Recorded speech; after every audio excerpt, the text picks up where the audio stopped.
All right, welcome everyone. Welcome to this panel. I see that still some people are popping in, but I guess we can also make a start. It's a great pleasure to open this panel, and in the very beginning, I would like to remind everyone that this meeting, this panel, this webinar is also recorded, as you can see in the chat.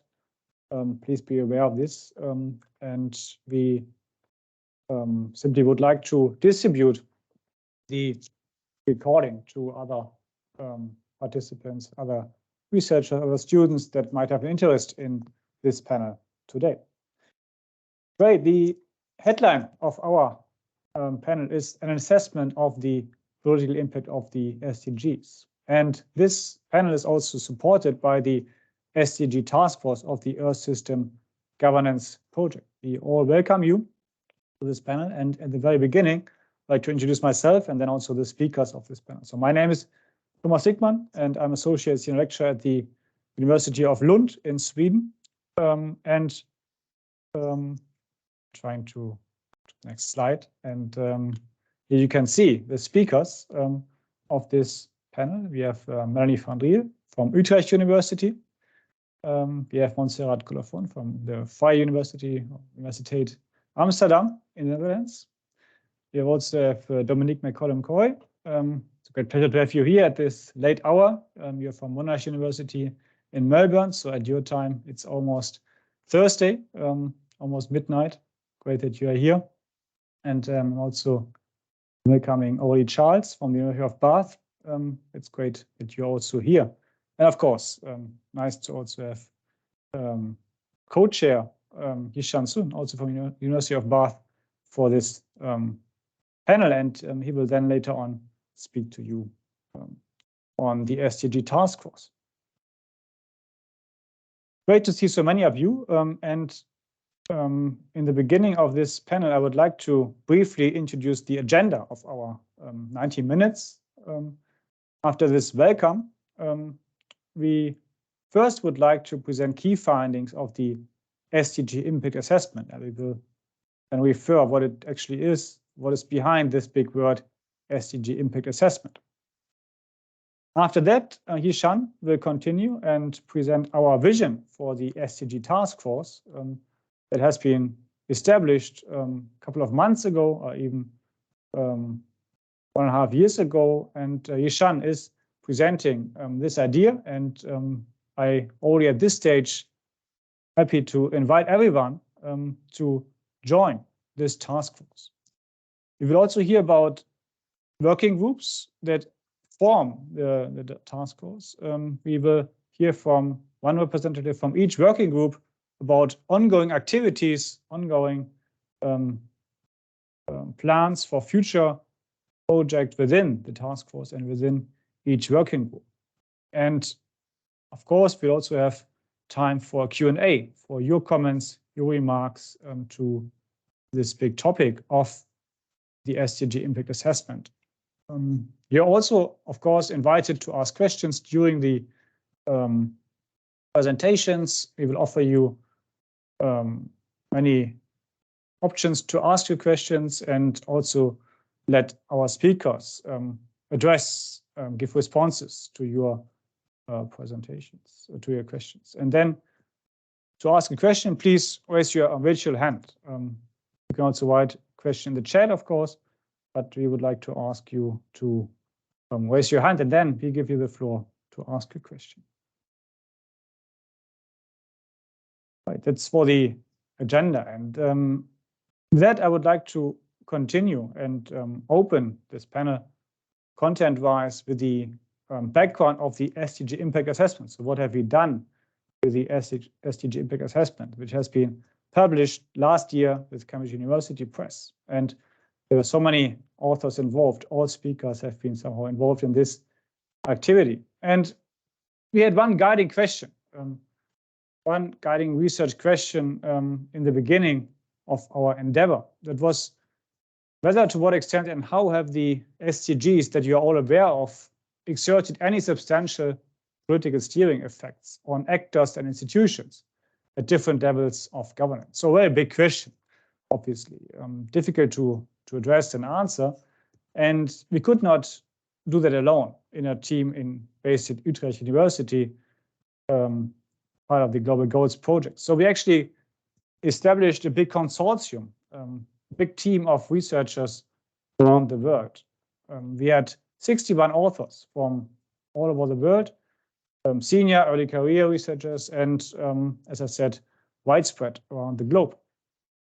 And together, we conducted a broad assessment of over 3,000 articles that we found on a database called Scopus.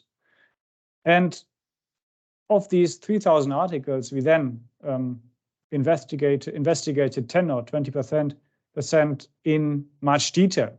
So we conducted a qualitative content analysis of these 10 to 20% of the 3,000 articles. And we also added this body of literature with policy papers and so-called gray literature from think tanks, United Nations organizations, and other similar organizations. And our main idea was not to analyze the actual achievement of the SDGs. Nevertheless, instead, we actually wanted to analyze the political processes behind the SDGs and looked for steering effects. To what extent the SDGs can or have, after 7.5 years, unfolded a certain steering effects on political actors and institutions. So firstly, we looked at so-called normative effects, to what extent we see any changes because of the SDGs in legislation, in rule setting, in policies and programs. Secondly, we also looked at institutional effects with the question, do we have new administrative arrangements, new bodies established in ministries around the world or also in local governments? Do we see new cultures, new administrative cultures or not? And lastly, we also looked at so-called discursive effects. So do we see, because of the SDGs, effects on the question how actors frame or debate and talk about sustainable development? That was our common lens for studying the impact, political impact of the SDGs. And we looked at 5 governance dimensions. So firstly, we looked at global governance, to what extent we see effects on the United Nations system and other international organizations. Secondly, we looked at implementation at different levels, including also civil society and business actors. We looked at institutional integration and coherence, mainly looking at the question to what extent we see increasing mainstreaming of SDGs and policies in ministries around the world. Fourthly, we also looked at inclusiveness at global and local levels, local scales. And finally, we looked at planetary integrity in chapter 6. That was the overarching idea, looking at 5 different governance dimensions. And now I already jump to the findings, and I will present 5 key findings of our assessment. So firstly, quite positively, we found out that national governments remain key players in SDG implementation, those actors with the largest resources. But at the same time, we witness a growing engagement of cities, companies, and civil society that leads to some extent to a multifaceted and multi-layered endeavor to achieving the 2030 agenda. In the end, we all know that we need all actors to be part of the efforts to achieve the 2030 agenda, and we actually see that many actors are taking part and have joined traditional actors like governments and public authorities to contribute to reaching the 2030 agenda and the 17 SDGs. Second finding is also to some extent positive.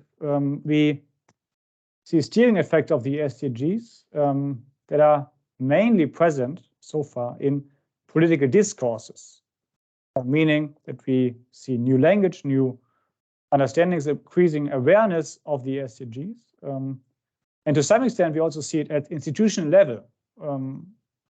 so that new bodies, new units within political organizations, in business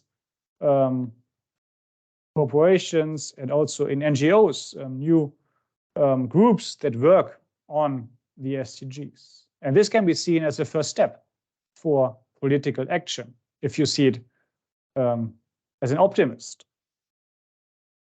But the question is, how far is this reaching also to changing activities, practices on the ground?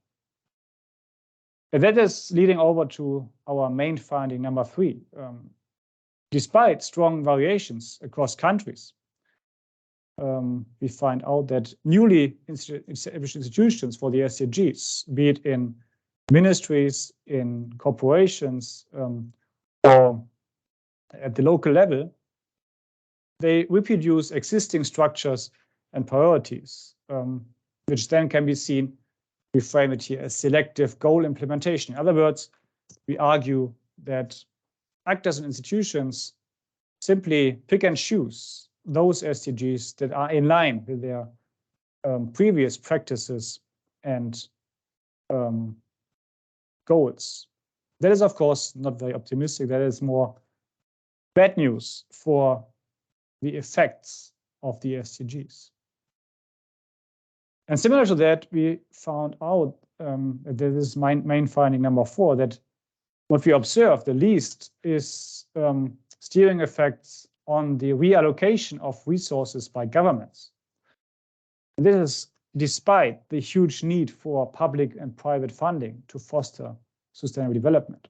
I think we are all aware that for transformation towards sustainable development to happen, we need shifts of funding, financial flows towards this sector of sustainable development. Nevertheless, we don't see it yet. Quite bad news for the SDGs to have a huge political impact. And this brings us to our main conclusion, that our study suggests that the SDGs are not yet leading to transformational change, unfortunately, we can say. And the voluntary nature of the 2030 Agenda and the 17 goals makes it easy for actors to implement the goals in a way that benefits their own self-interests. So that's a bit depressing news, right? Depressing news at halftime of the 2030 Agenda of the SDGs. And we could stop here, but there are also some news, some insights that make some hope for the future. And we list 3 of them here in this slide, because we would like to remain optimistic, of course. And it's not all bad. Of course, we need more action to happen, but we also see some initial changes on the ground to achieve the SDGs. Firstly, the SDGs are changing our understanding and awareness, obviously, of sustainable development. We see it increasingly in schools, on the streets, during protests, and recently I gave a guest lecture at the primary school of my son. So they're actually also interested in what is required to achieve sustainable development. And that's already speaking to Aurélie Charles later on, talking about education and learning for the SDGs and for sustainable development, I think. Secondly, second news or insight to remain optimistic about is that the SDGs also foster learning, and they offer also instruments for especially local actors to organize themselves, to gain support and mobilize funding from higher levels of governance, meaning their national governments, but also international organizations that provide funding for sustainable development actions taking place on the ground. And then lastly, the SDGs, we find, can also enable civil society and NGOs to hold their governments accountable for their commitments of leaving no one behind. They all subscribe to it. They agreed upon this highly ambitious, I would say, 2030 agenda. And the SDGs can be an instrument for all of us as scientists, as activists, practitioners, and NGO representatives, or wherever you're based, maybe even in governments, to hold our governments accountable for their promise to achieve the 2030 agenda. Of course, this is not all of the book we published last year, but that is the snapshot I would like to give here. There's also a shorter version, a condensed version that has been published in the Nature Sustainability article, also published last year. It's all open access, so you are free to take a look if you want closer look at the findings I just sketched here in this presentation. And with that, I would like to hand over to my friend Yishan-san, and he's going to present to talk about the SDG Taskforce. Thank you, Thomas. First of all, I just want to reiterate it is our great pleasure to present the work of the Task Force on the SDGs in the Earth System Governance Project. It's great to see so many people joining this meeting room, and we really look forward to your thoughts and questions. So in the next few minutes, what I'm going to do is to give you an overview of our task force and its structure, so our vision, as well as some planned activities. And then I'll leave to the representative of each working group in our task force to present the specific activities or plans of these working groups. Please to move to the next slide. So the idea of this task force, as you could see, emerged during our work on the impact assessment of the SDGs. So that can backdate it to 2020. So once we started to do this assessment, we built a global networks of researchers, and then we realized the value of this network, and we don't want to leave this aside after we finish the project. So the idea is to find a way to keep this network, and then we think the task force in the Earth System Governance Project would be a great way to continue this conversation, of course, collaboration. So we want to develop and exchange cutting-edge research and also policy studies on the SDGs. Of course, our focus here is on the SDGs, but also we have a broader scope to conceptualize the governance through the SDGs as a new model of governance, so-called the governance through goals. And this has also happened not only in the area of SDGs, but also in many other multilateral processes. So I think potentially there is also some opportunities to broaden the scope of our research, but at the beginning we focus on SDGs, especially their steering effects. But of course, I think our longer vision is also about the future of sustainability governance at different levels. And the task force was officially launched in April 2021. It's about maybe 6 months, half year after we started this assessment. And now it has become already the largest international research network on the SDGs, because we keep the record of all members or participants in our activities. So we also invite researchers to join us as a formal members. So you need to join the Earth System Governance Project as a research fellows, and then you can be affiliated with our members. So I'm happy to explain the process later during the Q&A. So now officially, if we look at our database, we have more than 90 researchers from almost 30 countries, so in all world regions. So more specifically, with this network, with this group of brilliant researchers, what we want to do, so our kind of aims is threefold. First, we want to provide or build an open and inclusive forum to discuss and foster researchers on the SDGs, especially through the lens of social science, because we are interested in how SDGs have changed actors' understanding about sustainability crisis, also the different ways to govern these challenges. But of course, we do also like multidisciplinary, interdisciplinary research. So we welcome also researchers from other backgrounds. And of course, if we do research, we want our voices heard. We want to disseminate our findings. So we want to do some joint publications, including journal articles, but also books and also policy briefs. So hopefully we can have a larger, we can achieve larger impact. So in that sense, the third part of our work is really to engage with different actors and try to disseminate our work and send our messages within, of course, beyond academia. We try to actively involve in several policy processes. So I'll let you to, I will explain this. I'll give you some examples in a minute. So basically, it's an open forum. So also it's a large research network. So everyone interested in SDGs and want to do some research in these areas are welcome to join. Of course, we welcome all the suggestions, and you will have the opportunities to take the lead in certain projects within our task force. Next slide, please.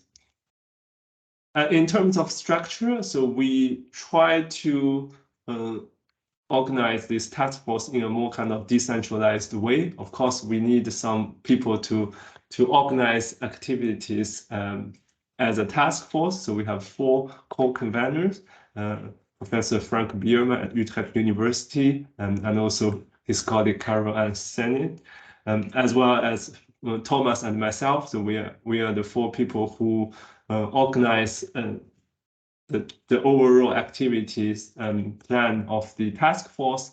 But the real work, most of the activities are made through different working groups. So these working groups are founded based on some discussions, a lot of brainstorming within the initial founding members of the task force to think about what are the key topics or key themes that we want to study or understand the effects of the SDGs. So basically, we identify the dynamics at different governance levels or scales, and we have now 5 working groups, respectively on global governance, national policy integration, subnational initiatives, private governance, and also education and learning, with respect to schools and universities. So yeah, I'm not going to discuss them in detail because we have working group representative or co-lead here to present after me. So just in general, what we are doing now, because you can see already we have the task force for about 1.5 years, so less than 2 years, but we have already started these work programs. Basically, every year we will have at least 2 meetings for the whole task force. So one is supposed to be online, often in the first half of the year, and the other one we try to do in person. So because physical contact is still important to foster collaboration, we do this task force meeting, in-person meetings, but we also try to do a hybrid during the annual conference of the Earth System Governance Project. So the next one is in late October 2023, and the call for paper is still open. The deadline will be mid-February. So if you want to go to that conference, we will organize this meeting, so you are welcome to join our meeting. Of course, we have different working groups. So the working groups, for each of them, there are a few co-leaders to coordinate, organize the work within the working group. And as a task force co-conveners, so we keep updates with these co-leads, and then also for the working groups, the co-leads will organize regular meetings and also some, to discuss research, prepare some publications, but also plan some outreach activities. And we are also planning, because we have different task force and trying to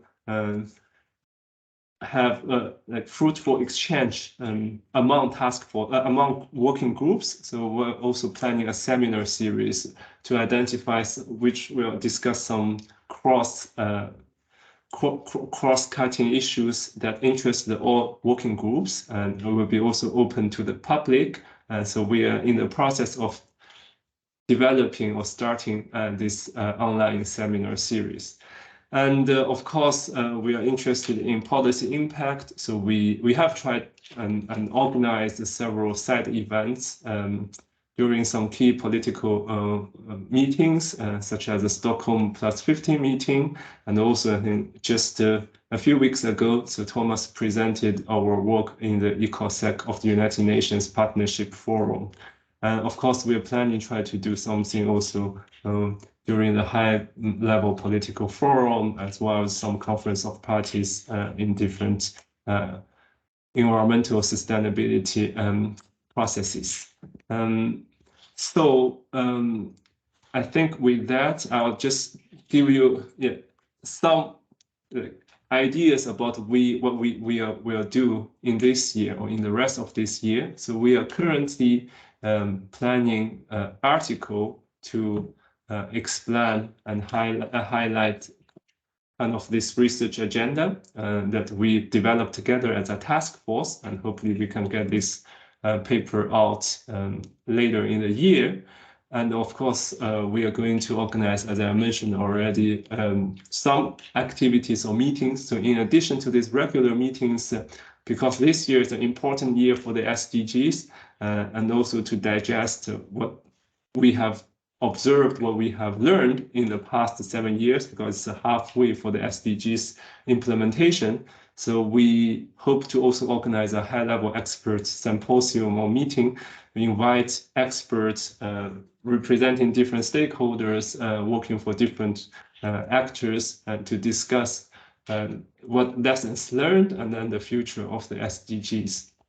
And in terms of the outreach or engagement, we have also plans to engage with policymakers during important political events, as well as in other processes. And of course, in terms of the research, in addition to this first agenda setting paper, we are currently planning a special issue on the impact of the SDGs at different scales. So based on the work of each working group, I think our working group co-leaders will be happy to share some thoughts on this. I think with that, I will just pass the floor to our working groups, and maybe we'll start with the first working group on global governance. Thanks, Kishan. Yeah. Please, Melanie. Yeah, maybe you can go to the first slide. So my name is Melanie van Driel. I am one of the co-leads of the global governance and the SDGs working group, and the other leads are Giselle Sensoro, Felicitas Friche, and Christina Johnson. Next slide, please. And as a global governance working group, we have quite some members. I think we have about 25 at the moment, but of course we're always looking for people who are interested to join. Thus far, what we have done is kind of investigate what our working group members are seeing as the most important venues for investigation in the future. So we conducted that survey. We also did an update on the research on global governance and the SDGs after the SDG Impact Assessment that you've just been presented. And the third point mentioned on this slide, I'll go into a bit later when I discuss our future activities. Next slide, please. So when we kind of conducted an update on the research on global governance and the SDGs, so the latest new research, we found that there is much that we can still investigate, because even though we're quite far into the SDG process, many papers are still focused on the SDGs themselves and how they are designed. There are also a lot of meta-analyses, so studies of studies and literature reviews. And what we found, and I think the presentation has just disappeared, but while I wait for it to return, maybe I can just say that what we found is that there is a need to really focus on what global actors are actually doing to implement the SDGs. So moving from, the design phase to the implementation phase and studying what is happening in that domain. And I see the presentation reappearing, which is good, I think, because based on that insight, that overall insight, we kind of discerned 3 key core themes for investigation. The first being, as I said, global implementation. So for instance, what are international organizations, global partnerships, and others doing to actually make the SDGs a reality? How much are they working, for instance, on policy integration? Second core theme would be global follow-up and review. So those institutions and procedures set up to monitor the SDGs. So the high-level political forum is an example, monitoring of partnerships and commitments, but also other actors that might fulfill a role in monitoring, like regional and local actors. And also important, the evolving context in which SDG implementation takes place. So for instance, changing global power dynamics and crises, for example, in the realm of health and security over the last few years. Next slide, please. Yeah, and to just close off, so this is kind of what we've been looking at so far, but we are, for the near future, also looking at some other points. So how we can actually get connected to these global processes a bit more. So we're planning on submitting side events to global processes. So for instance, this SDG midterm review, we are planning, hopefully, to have a webinar series in collaboration with the other working groups on how we might accelerate for the SDGs. So thinking about what our advice could be, of course, working also on this special issue. And we're open always to initiatives of our working members. And one very concrete project that we are currently undertaking, lastly, is work on transformation. So how do countries actually define transformations? What are they doing to be transformative? And how might we, as a working group, kind of feed into that discussion that's also currently of the UN General, their work sustainability transformation. So that's one project that we are currently developing. So I think I'll leave it there and look forward to hearing from the other working groups.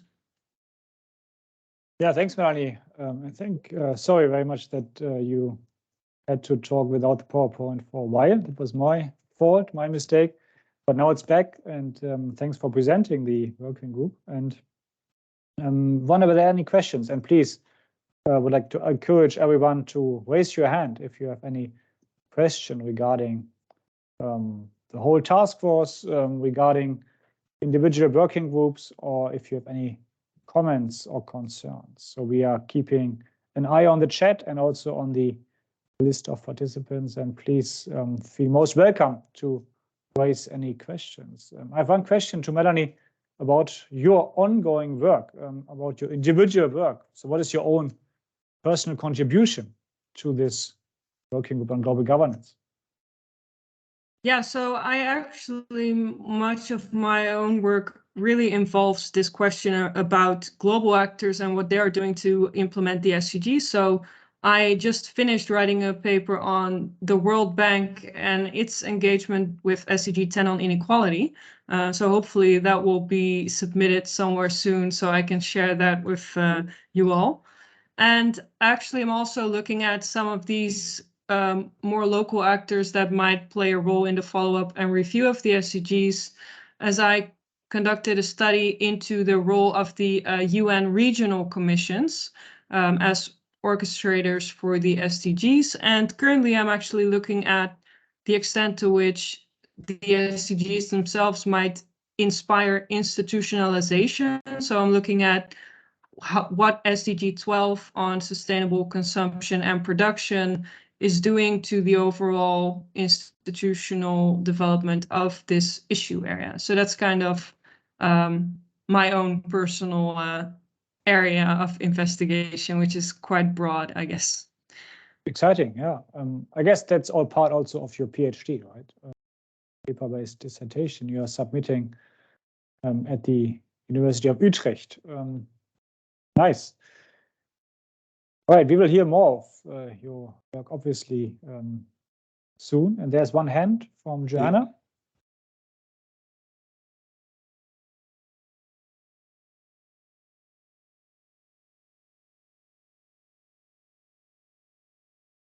You're still muted, I think. You can unmute yourself, I think. I can. Yes. Thank you. Yes, I'm a doctoral student at University of Cumbria. I'm at the Initiative for Leadership and Sustainability. I live in the UK, in Lancaster. Thank you. I had seen a lot from the book, but to have it consolidated that way is extremely helpful. I guess I have both sort of a question and a suggestion. As I've been crafting my abstract for the call, I've been trying to understand if there's a way to understand the work of the SDG Taskforce within the framework of the research lenses. So I was wondering if something had been produced that had mapped possibly what has been generated both individually and as a group in terms of the SDGs with the research lenses. For example, if I was looking at cross-cutting themes like methodology, is there a way to understand where those threads overlap within the group itself? And it's interesting to see the organization by region, the global, local sort of themes. My work locally is about how do we learn? What is the role of the SDGs for learning? And our work is with, we have a UKRI grant to work with the local city council and having lots of local people learn about the SDGs and how they are going to collaborate and work together. So it was helpful to see that, but then I guess the question was, how do we locate those entry points as junior scholars, doctoral students, people that are trying to access the work in a way that we can locate our work? And really, I think, find a place where it can be a lever. I do a lot of work in Q methodology, for example, and I was trying to find how I could bring that tool as a lever in terms of collaboration with the task force. So I guess, is there something that's been created that maps the research lenses against the work being done on the SDGs, or is there some plan to kind of put that together? Thanks, Shannon. Great question. I would like to give it to Yishan because it's more general question. I think it's not focused on the global governance working group, if I understand correctly. So maybe Yishan, you would like to try and answer. Sure. So I think I'll just say a few words very briefly, but I think we can save this question later after we have heard all the presentation from all working groups.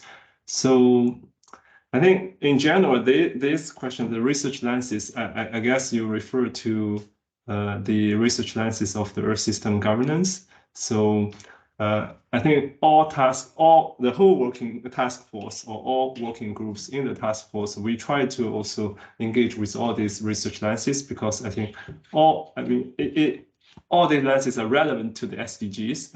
I think in our research, the broader research question that we are interested. But of course, I think when we do specific projects, so sometimes in a research paper, we might focus on a specific research lens, for example, on justice, and other studies may focus more on the issue of structure or architecture. So I think, to me, the broader answer is I think we try to engage with all research lenses, but of course, I think it's hard to do in every single project. So sometimes we have like different focuses and emphasis. But of course, I think in your case, I think if you prepare an abstract for the conference, I think I'm happy to talk more in detail, but I don't think you should worry too much about the choices of specific lenses. That would be my answer. Thanks, Yishan. Yeah. We might come back to that. Let's just save this question, but I hope that the answer makes sense, but thanks very much. Shall we just move to this second working group on national policy integration. So Sarah. Yes, can you hear me now? Yes. Perfect. Okay, hello everyone. I will give you a short overview on the working group on national integration of the 2030 Agenda and the SDGs, which is co-led by Yvonne Lobos, Sabine Weiland, and me. And I will also leave our contacts in the end of my slides in case you want to reach us. So maybe we can jump to the next slide. I don't know if Thomas is the one. Yeah, okay. Yeah, so I'll start by giving you an overview of the type of research questions that have been interesting for our working group since we started working together, basically throughout the last year. These questions are not exhaustive, nor are they set on stone as a fixed agenda for our working group, but it's more to give a taste or like an idea of what interests us and what we've been focusing on.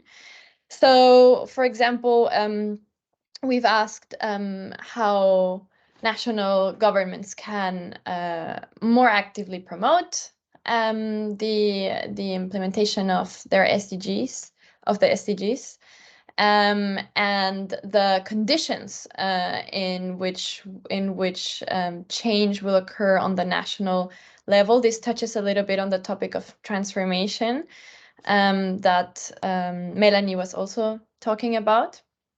Then we've been curious to think whether, now that we're reaching the midpoint of the implementation timeline, whether this has whether this is playing a role or has an impact on nations.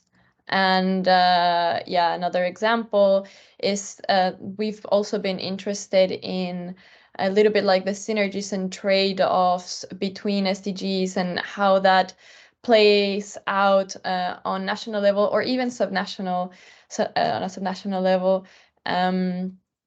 Also throughout different stakeholders. And I guess nationally it really is interesting to look also like at the ministerial setup.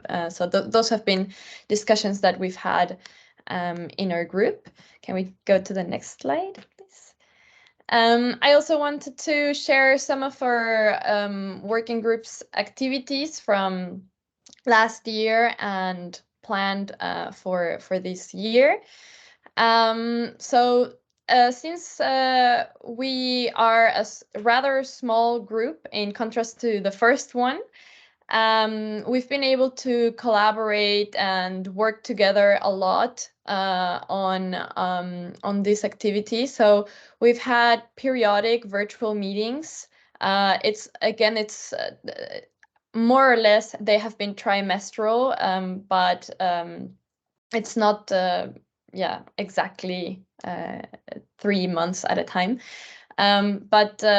We've even though the group is small, everyone is very engaged. So in those meetings, we've had like very high attendance pretty much from the entire group.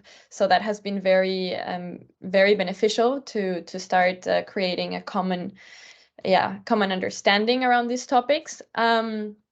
So we work together towards a contribution for the SDG Taskforce wide scoping article that Yishen mentioned. Now looking ahead for this year, we've been thinking that we are going to start having some sessions that are not only going to be discussing our planning, but also more like working sessions or reading sessions where maybe the members will recommend literature and that then will be discussed together. Also, in this type of sessions, we want to fit some follow-up of relevant events or debriefs, stuff like that. Melanie also had this in her slides, the participation in potential SDG Taskforce webinar series. So this like in collaboration with all other working groups. And yeah, so so just about the collaboration between working groups, I wanted to also point out that I'm probably going to join these transformation discussions that are being conducted in the global governance working group. So there's a lot of I think there's really a lot of potential for collaboration between working groups. And yeah, so then so another activity within our working group is that we're opening the opportunity for subgroups within the working group to form. So if there are two people interested in a very specific topic, we're encouraging that they get together and they work on it individually. And of course, we're always open for further new activities. I know we're running out of time, so I'm just going to glaze over this next slide. So this is a little bit the topics of our contribution for the scoping article. We kind of framed what we worked on. We did a very brief literature review on the state of the art, and we suggested new directions for the new research. And yeah, to finish off, maybe we go to the last slide. Yeah, I hope I more or less painted a clear picture of what we are doing in this group. And if anyone in the audience is interested in joining our group, please feel free to contact any of the co-leads. And I'm also very happy to take any questions during the Q&A.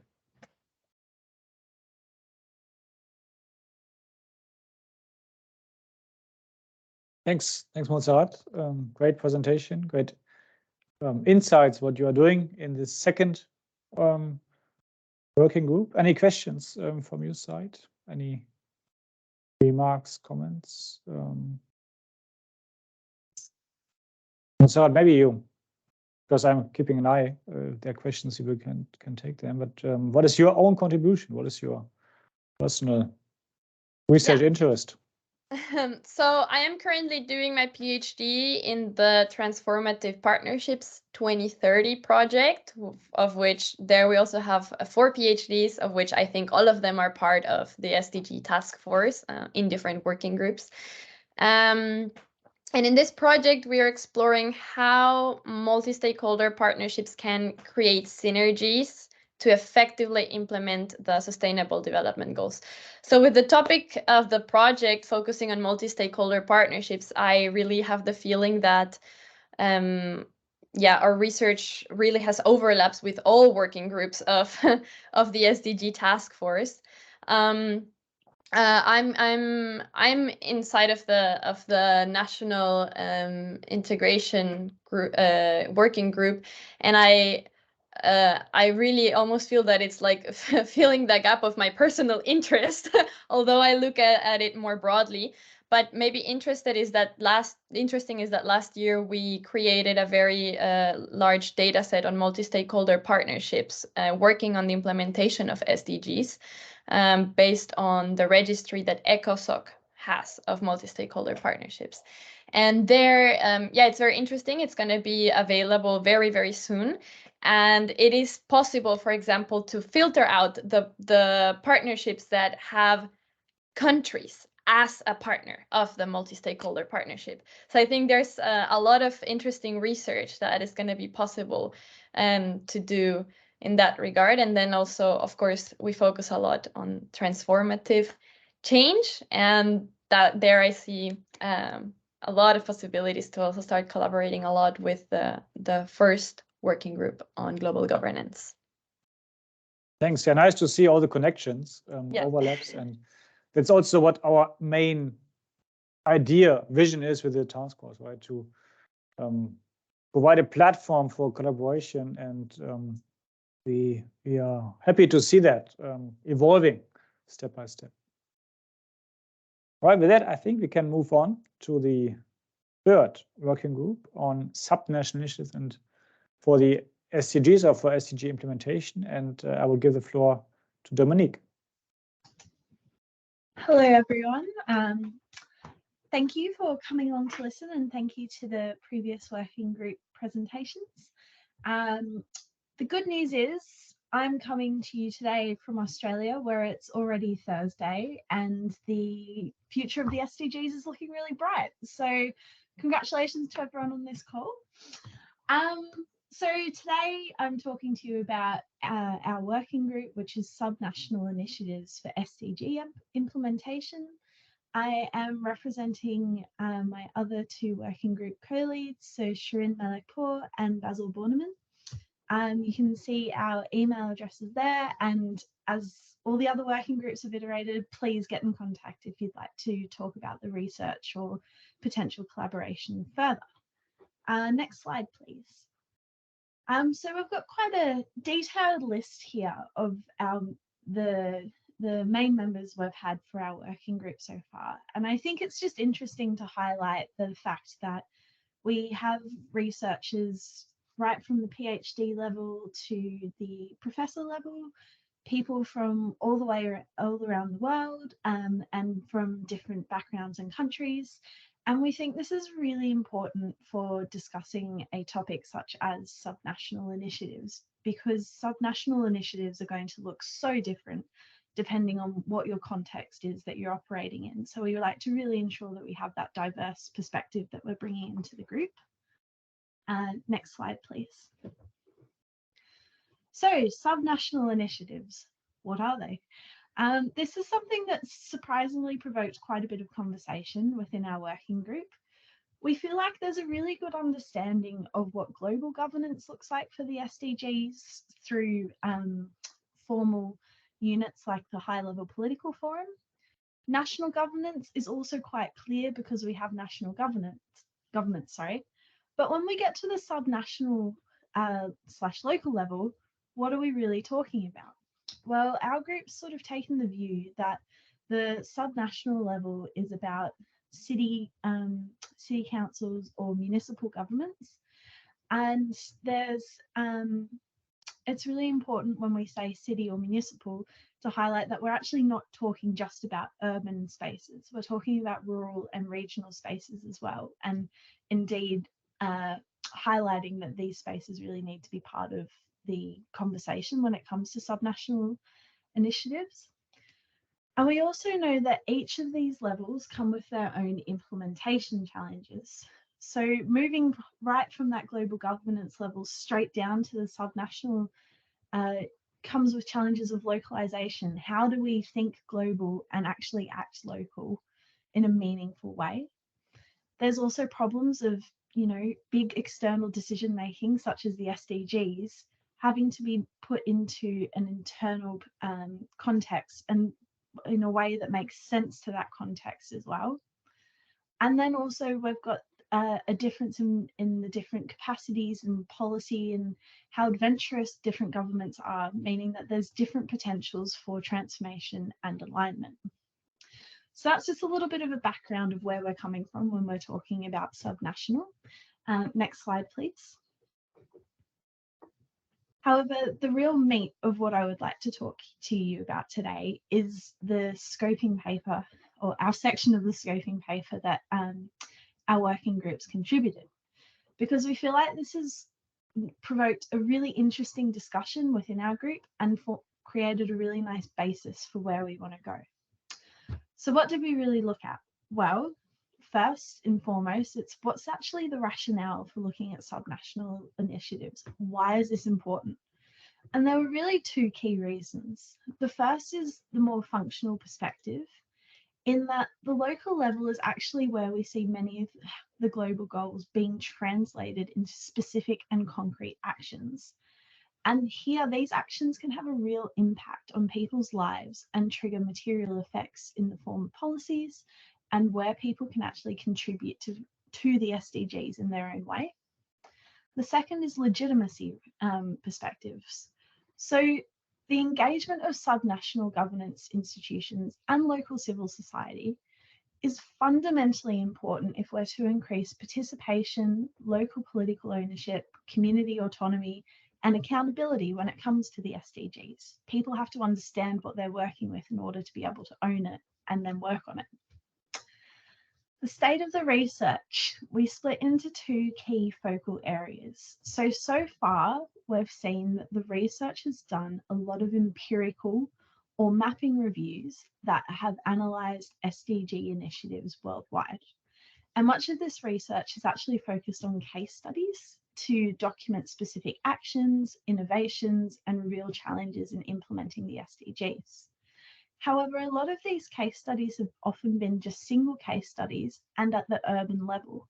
So we feel like there's real opportunities, which I will jump into a moment, to talk about the comparisons between these case studies, as well as broadening out that idea of subnational from the urban level. The second key focus of research we found was around research that's looking to guide or assist SDG localization, often adopting a specific design-oriented approach, which I think might call back to one of the questions we had earlier about different methods. And much of this research has been focused on actually translating the SDG targets and indicators through developing specific local targets and indicators to match to the global goals. So that whole process of local context matching the global direction.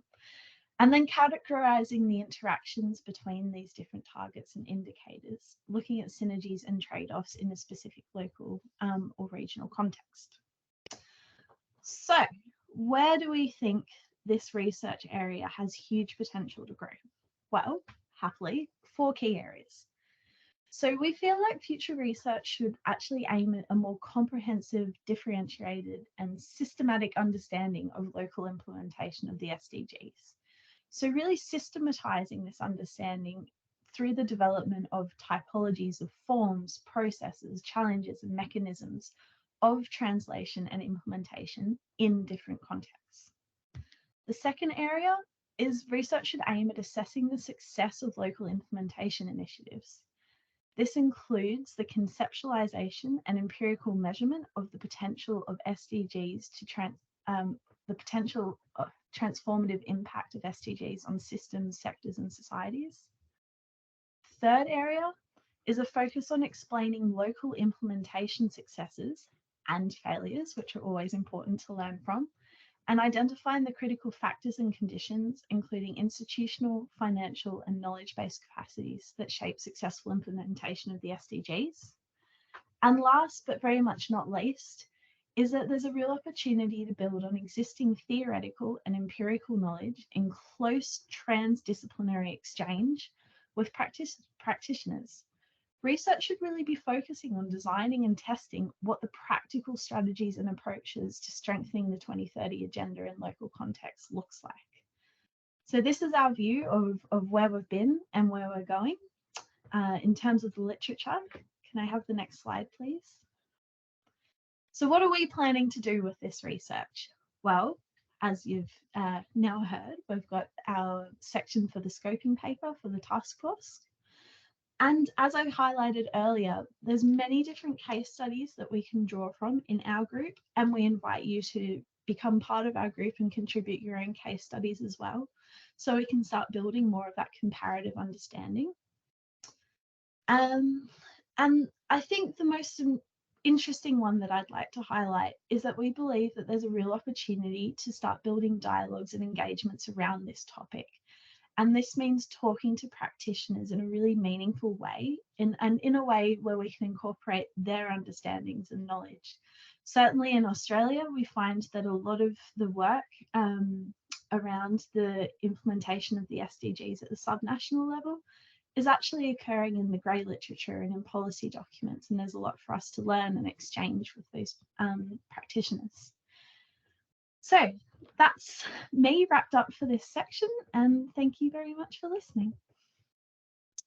Great, thanks very much, Dominique. And while I'm looking at the chat and the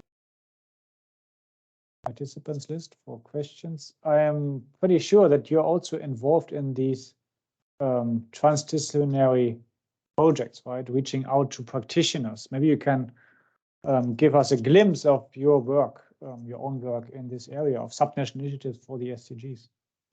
Yeah, I'd love to. So One of the projects that we're very proud of at Monash is we've been doing a lot of regional work with the Pacific and Asia to start talking about voluntary local reviews and really start helping drive and support those processes within the region. So Australia had its first official voluntary local review, which was published last year from the City of Melbourne.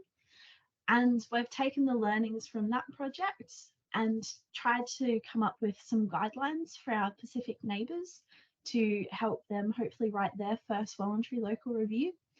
But also we've tried to do this in a very non-colonial way, in that we've come up with basic guidelines, but we're taking those guidelines to the Pacific, to practitioners, to local experts, to talk to them about streamlining the guidelines and helping them make sense in that context. And we're hoping that that project snowballs so that we can help support more subnational initiatives across the region. Very nice to see your enthusiasm for work on the ground for the SDGs and to realize them. And of course, learning from successes and failures makes much sense in this area, as you said in your presentation. So happy to see that. Thanks. That I would like to hand over to the next working group on private governance and the SDGs. Here it's Yishan presenting. Yeah, thanks, Thomas.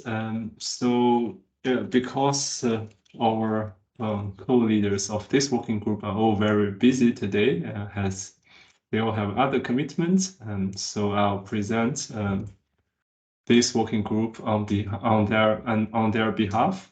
So we have 3 co-leaders of these working groups, Darman at Warwick University, Lena Pacic at University, the Freie University of Berlin. I think the information here is dated now, and also Rob Raven at Monash University in Australia.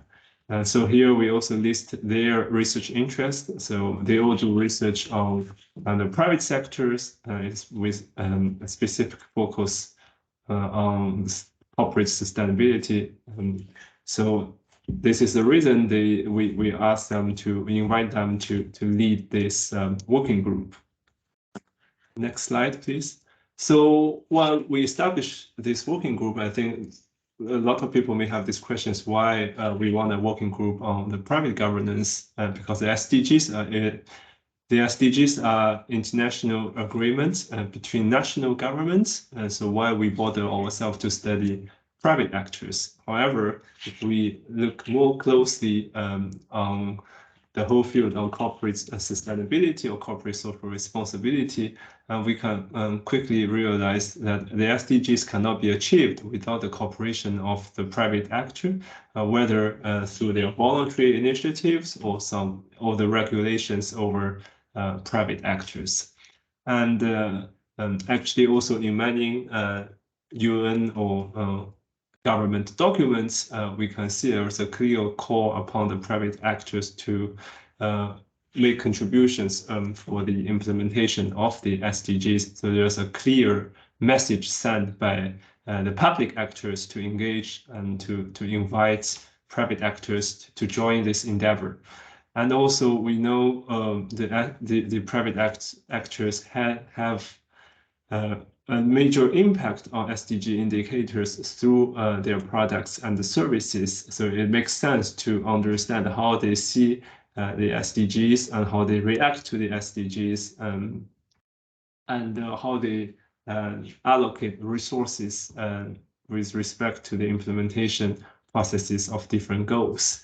And so for all these reasons, we know it's important to understand the private actors' position, strategies, and actions on the SDGs. However, the literature is still very underdeveloped. This is why we decided to have this working group on private governance. Next slide, please.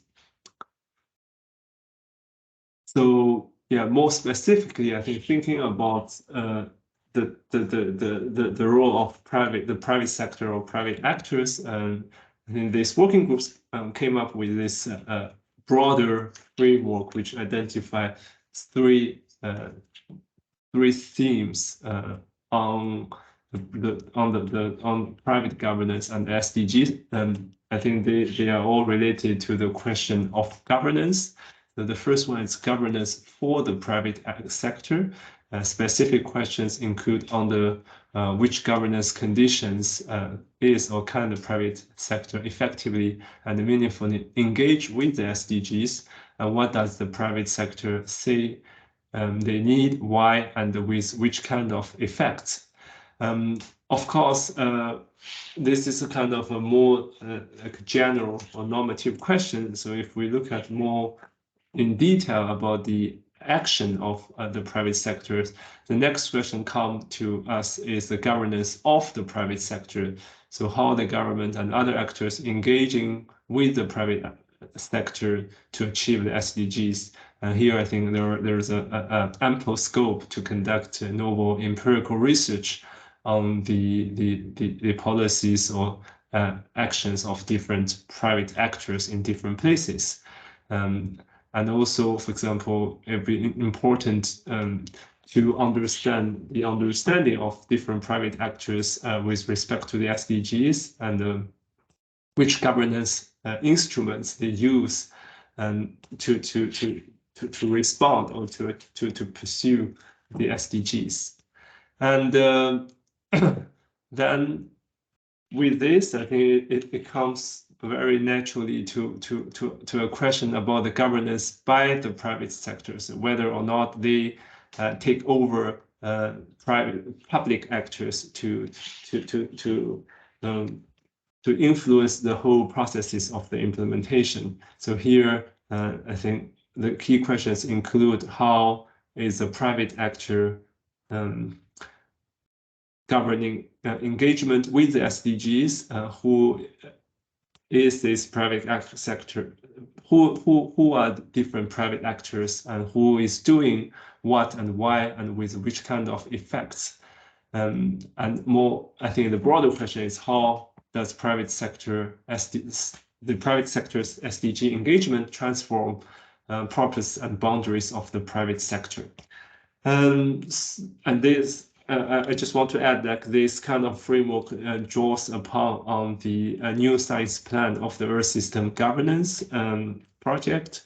And then if we also make connections of this framework to our SDG impact. It gives us the table in the next slide, where we can locate the question of governance for, governance of, and governance by the private sectors under different types of effects, including discursive effects, institutional effect, relational effect, and resource effect that Thomas explained earlier in the presentations about the findings of our SDG Impact Assessment. So I'm not going to get into detail here, but very happy to answer any questions you may have. These are just some questions that the working group has developed or brainstormed. Of course, I think we can add more questions as this line of inquiry develops. Can we move to, this is the last slide on this working group. As like many other working groups, they have also planned several activities in these years, including to contribute to the joint scoping article, and also they plan to start a review paper looking at this agenda to see what has been researched on the private sector's engagement with the SDGs and what are the research gaps, and also try to make some conceptual development with respect to the role of private actors in the implementation of the SDGs. And of course, they also plan to submit some proposals to the Earth System Governance Conference later in this year and participate in other meetings of the task force. And of course, I think we all want to have more time and resources to push this area of research. So this working group also has an ambitious agenda to develop some grant applications and hopefully to capture some funding for larger projects. Of course, I think they face a lot of challenges. First is a limited time and resources. As you can see, the working group co-leaders, they cannot join today's meeting, unfortunately, but also it's difficult for them to organize collaboration sometimes because of time difference, but also their ongoing commitments. So in that sense, I think we really hope that there will be more people joining this working group because there is a clear research agenda out there, and we just need more people to join the efforts. So I will just send an open invitation now. So everyone who is interested in the role of private actors in the SDGs, you're welcome to join. And with that, I think I'll leave this presentation here and take any questions or burning questions that people may have from the audience.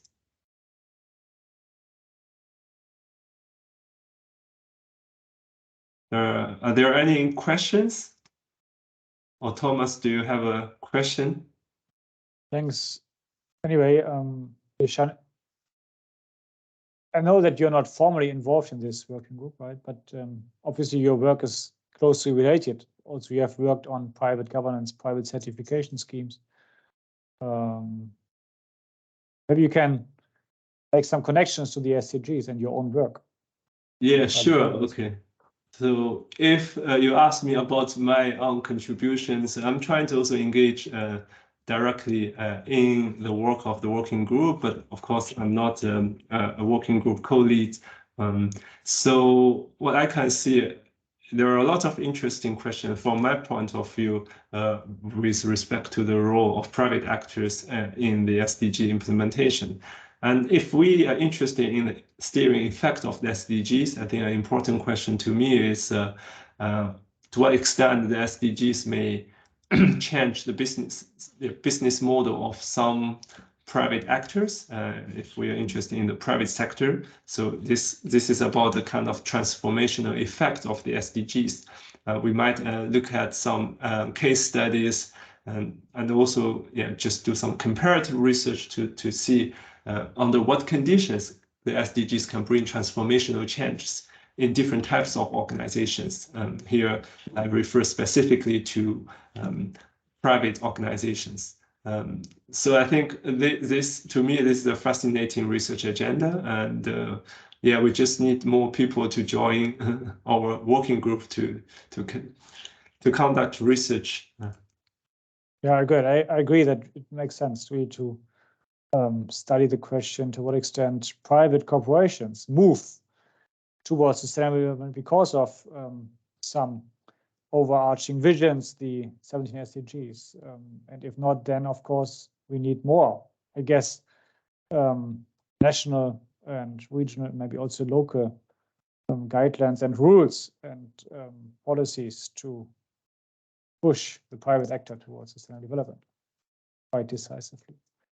Thanks, Yishan, once again. And with that, I would like to hand over to the working group number 5, education and learning, and jump to a topic that is also a burning topic for the future of the SDGs, to educate about sustainable development. With that, Aurélie Charles, you have the floor. Thank you, Thomas. Thank you, everyone, for joining us today. Just a warning sign beforehand, this is not part of my main research area, so I'll be here conveying our ideas and plan activities, but my colleagues in the working group have much more expertise in that, in the process of understanding what the SDGs bring to education and vice versa. So we're a group, the core group is really based at the University of Brasilia, the University of Bath, and now we've been integrating more and more members across from different parts in the world. University of Monash, Dominic, you'll be happy to hear, as PhD students is joining us. Also the Radboud University in the Netherlands. So we're growing, and we're now about 11 of us.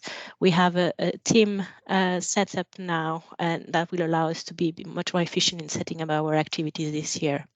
So what I'll be presenting today is essentially the scoping article we have been working on. And first of all, what are the current trends in terms of the SDGs and education?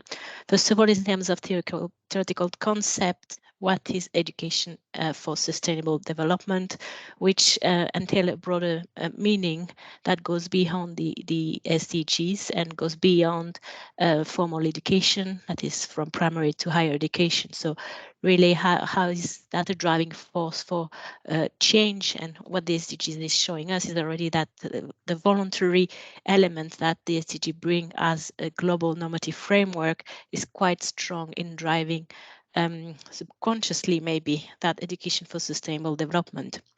So education is a driving force to put forward the SDGs.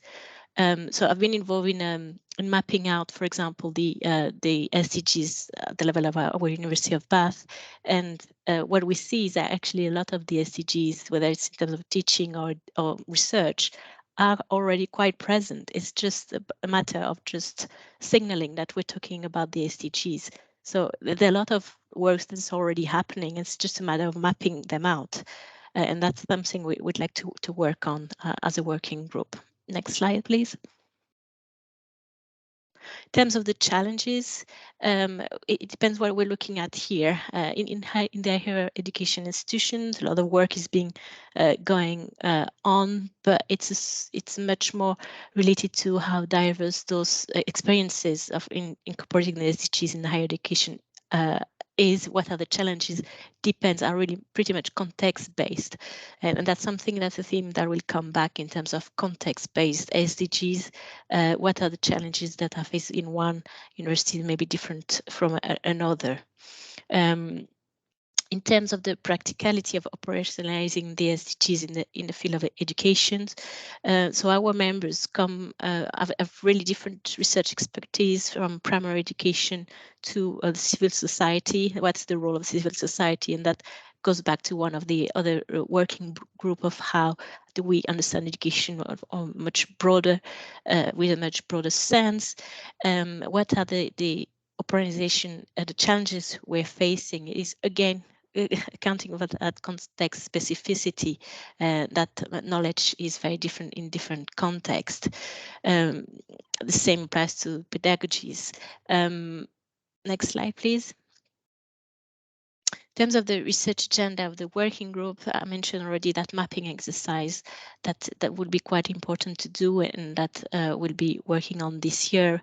We just met last week to try to understand what sort of activities we want to put forward.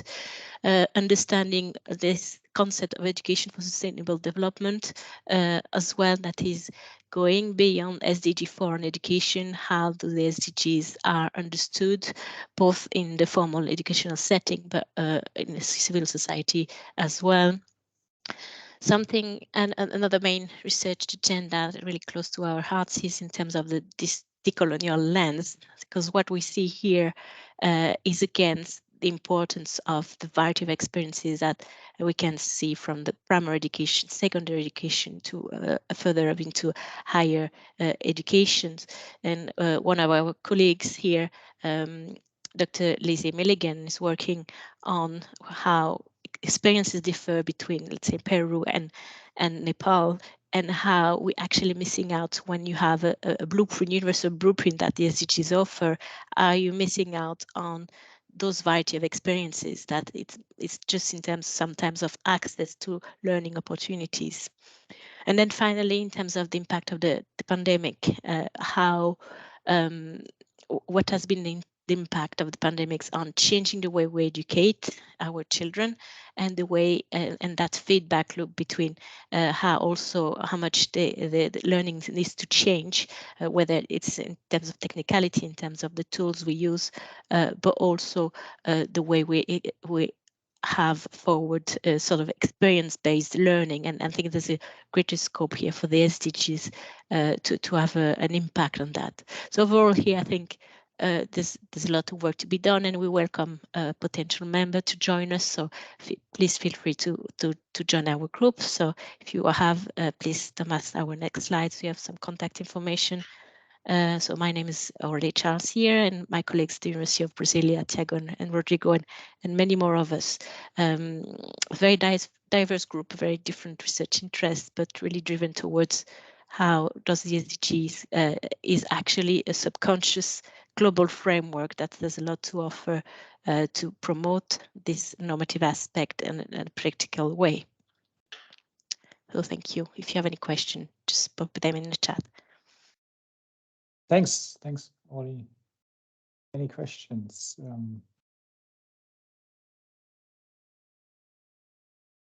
And I used the opportunity also to ask you. I mean, you said that you are not primarily focusing in your own research on education and learning, but do you see any connection? So I've been involved with this mapping of the SDGs at level of our university, and I'm also involved in supervising a student who's doing the voluntary local review for the SDGs in Bath in collaboration with our local council. So that's why it stops for me, unfortunately. And I also had to coordinate that working group. Interesting. Yeah. So Bath has submitted a voluntary local review. It's in the process of, okay, in the process. So we can see it soon. Nice. Thanks very much once again to all presenters. Great insights. Of course, you could not tell the whole story, but you could give us snapshots of your working. We have a couple of minutes left for questions, 5 to be precise, and I can stop sharing the screen also. So I wonder whether there's anybody in the audience who would like to take the floor and either write a question in the chat or use the microphone and speak up. We could hear interesting insights about these different working groups and the task force. And as we all said, we are eager to recruit new members. So don't be shy and hide, but please send us emails, questions, or how to participate. You will find more information about the process of becoming a, call it ESG Research Fellow. And this is an easy process, and we all are happy to see diverse groups that enable us to learn from each other. That's our main idea, trying to be as inclusive as possible, taking the SDGs as a vision and example, leaving no one behind. I don't see any questions, but I would like to ask one question to each speaker here. And a question I often ask to students, but also to other experts on the SDGs. What makes you feel optimistic about the SDGs, even though you have quite depressing news and the SDGs are not leading to much political change? What nevertheless makes you optimistic about the SDG? Yes, Ollie, maybe you can take the reverse order and you have the Sorry, yes, it's just, I think it's really excellent questions because positivity drives positive change. And what I see is that actually a lot of work is being done, but not necessarily labeled as SDGs. So it's pretty much, I think it is in everyone's mind and people are moving in that direction, but it's not labeled as such as the SDGs. So I'm pretty, I'm pretty optimistic on this bottom-up perspective that things are happening, but we do not necessarily label them as they should in the context of the SDG framework. That's a bit also what we make out of it. Thanks, Aurélie. Then I would like to hand over to Dominique. Continuing the reverse order, what is your aspect that still makes you optimistic and lets you, maybe gives you some inspiration for continuing your work on the SDGs? I don't think it's an overly original observation, maybe, but I think one of the things that make me feel quite positive about the SDGs is realistically, it's the most significant global framework we have that agrees on a set direction and gives us a set of rules for a future we want to work towards. And I think that piece of leverage is just invaluable in helping researchers start a broader conversation with practitioners and governments. And, you know, certainly at the subnational level, we see that framework gives communities something that they can actively talk about with their local representatives, and a pathway forward, I guess, for the actions they want to take. Because, you know, governments have agreed to the SDGs at a very high level, but it's also that bottom-up action that's so important, and the SDGs in many ways help facilitate that, and hopefully we can help facilitate that more. Nice framing, yeah. That's helpful to keep the inspiration for the SDGs alive. Thanks. Montserrat. Yeah, so I guess what I'm gonna pick is that even though it very often feels like we're lagging behind or it's not enough, on the other side of the coin is if we look back. So if we look at 10, 20 years ago, the frameworks that were in place were not nearly as integral, as inclusive as the one we currently have with the 2030 agenda. So in that regard, progress has definitely been made, and I think we're seeing more than ever this attempt to really like break the silos of trying to solve this issue separate from this issue and separate from that other issue, and more try to understand how things are connected and how we can solve things a little bit more from the root. So that is what gives me some hope that we can still manage to make some change before the windows of opportunity close. Thanks very much. Good to hear that. Melanie?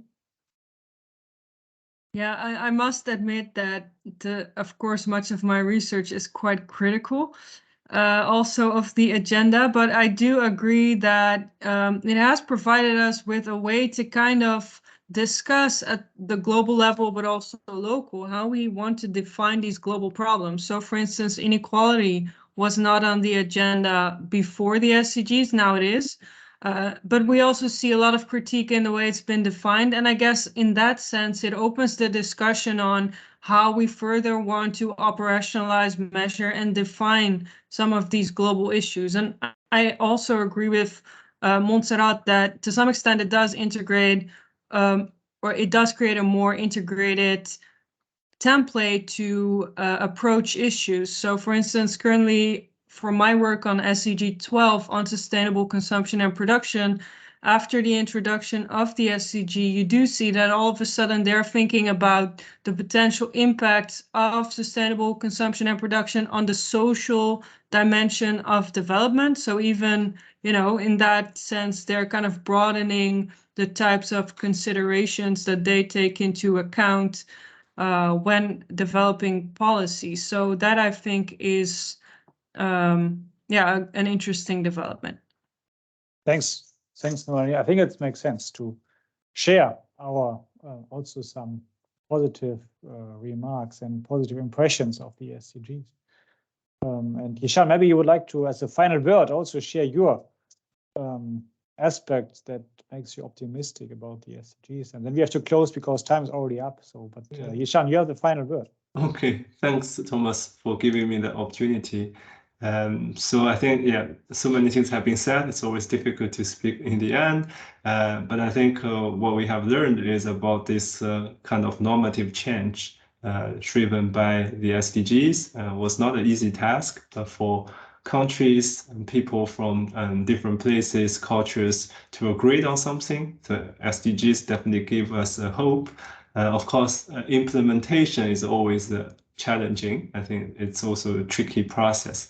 That's why, to me, it's really interesting to assess or investigate this process and try to distill some lessons and see what we can do better in the future. So with that, I just again invite everyone who is interested in SDGs to join our task force. I think we have already put information on the task force and also the webpage on how to join the Earth System Governance project as a research fellow. And please, when you do that, please also get in touch with our task force. We have an email address, and send us a message so we know you want to be part of our task force, and we will include you in our future communication. All right, thanks once again, everyone, especially also to Blake Harvey, who was the technical facilitator and was responsible for setting up the whole meeting. It was great, and wish you all a nice afternoon and good night to Dominique. Yeah, hope we can stay in touch. Yeah. Thanks. Thank you, everyone. Thank you. Thank you, everyone.